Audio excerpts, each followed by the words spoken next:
एक बार एक आकाश नाम का आदमी जंगल से गुजर रहा था। उसे रास्ते में प्यास लगी। पास ही उसे एक कुआं दिखा। आकाश को प्यास लगी थी और उसे पानी पीने का मन भी था। लेकिन उसने देखा कि कुएं में एक बाघ, एक सांप और एक आदमी फंसे हुए हैं। तीनों ने आकाश से मदद मांगी और कहा कि वो उन्हें बाहर निकाल ले। आकाश डर गया। सोचने लगा कि अगर बाघ ने बाहर निकलकर मुझे खा लिया तो, या सांप ने मुझे काट लिया तो। लेकिन बाघ ने उसे यकीन दिलाया कि वो उसे कोई नुकसान नहीं पहुंचाएगा। यहां तक कि सांप ने भी यही कहा। फिर आकाश ने तीनों की मदद के लिए कुएं में एक लंबी रस्सी फेंकी। रस्सी पकड़कर बाघ बाहर आया। बाघ बोला, मेरे दोस्त, मेरी मदद करने के लिए धन्यवाद। अगर तुम कभी फिर से इस जंगल में आओ तो मेरे घर जरूर आना। मैं तुम्हारी मदद का बदला जरूर चुकाऊंगा। फिर बारी आई सांप की। वो भी रस्सी पकड़कर बाहर आ गया। सांप बोला, तुम बहुत बहादुर युवक हो। मैं वादा करता हूं कि जब भी तुम्हें मेरी जरूरत होगी मैं वहां रहूंगा। तुम्हें बस मेरा नाम लेना होगा। फिर अंत में उस आदमी की बारी आई। वो भी रस्सी पकड़कर बाहर आ गया। आदमी बोला, तुम्हारा बहुत बहुत धन्यवाद मेरे दोस्त। मैं यहाँ नजदीक ही शहर में रहता हूँ। मेरी सोने की दुकान है। मैं वादा करता हूँ कि मैं हमेशा तुम्हारा दोस्त रहूंगा। अगर तुम कभी शहर आओ तो मुझसे जरूर मिलने आना। नए दोस्त बनाकर आकाश को बहुत खुशी हुई। आकाश वहां से चल दिया।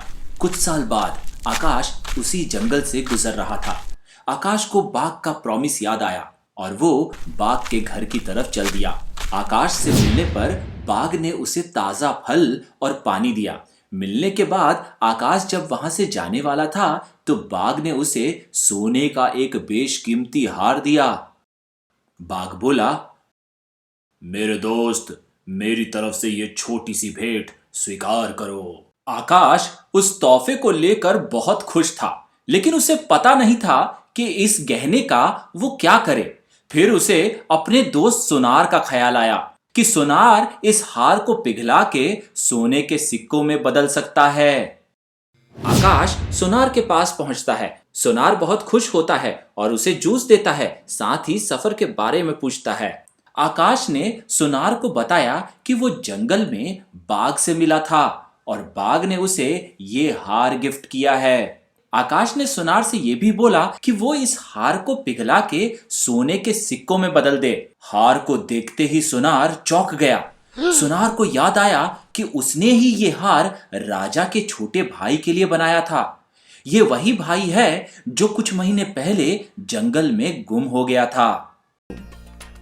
राजा ने अपने खोए भाई के बारे में बताने वाले के लिए इनाम की घोषणा भी की थी। सोनार ने मन में प्लान बना लिया कि अगर मैं राजा को बताऊं कि इस आदमी ने राजकुमार को मारा है तो वो मुझे इनाम जरूर देंगे।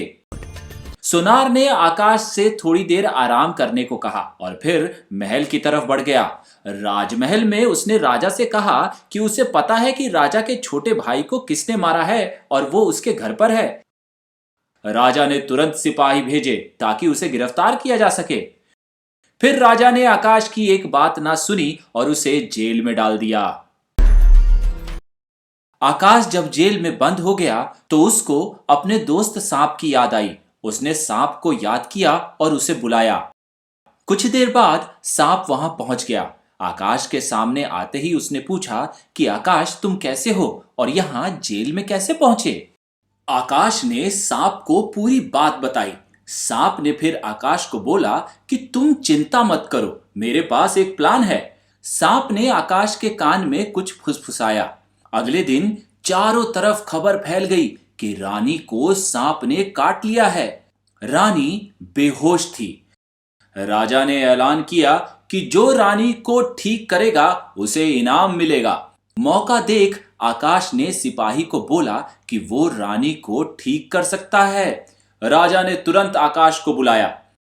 आकाश राजा से मिलता है और बोलता है कि सिर्फ मैं ही रानी के कमरे में जाऊंगा। ध्यान रहे कोई और ना आ पाए, वरना इलाज नहीं हो पाएगा। राजा सिपाहियों को सख्त आदेश देता है कि कोई भी रानी के कमरे में नहीं जाएगा जब आकाश रानी का इलाज कर रहा होगा। आकाश रूम में पहुंचता है। वहां पहुंचकर वो एक बार फिर से सांप को बुलाता है। सांप तुरंत वहां आ जाता है और प्लान के अनुसार वो रानी के पैर से अपना जहर निकाल देता है। आकाश सांप के जाने से पहले उसका धन्यवाद करता है। कुछ देर बाद रानी अपनी आंखें खोलती हैं। राजा ये देखकर बहुत खुश हो जाता है। बोलता है, आकाश मांगो, तुम्हें क्या चाहिए? आकाश बोलता है कि उसे पैसे नहीं चाहिए। वो चाहता है कि राजा उसकी बात सुने, उसकी बात पे विश्वास करे कि उसने उनके भाई को नहीं मारा। फिर आकाश जंगल की सारी कहानी राजा को बताता है कि कैसे उसने बाघ, सांप और सुनार की जान बचाई थी और कैसे तीनों ने उसका शुक्रिया किया था। राजा आकाश की सजा माफ कर देता है और तुरंत सुनार को बुलाकर उसे सजा देता है। उसके बाद राजा आकाश को सोने के सिक्कों से भरा बैग देता है उसकी ईमानदारी के लिए।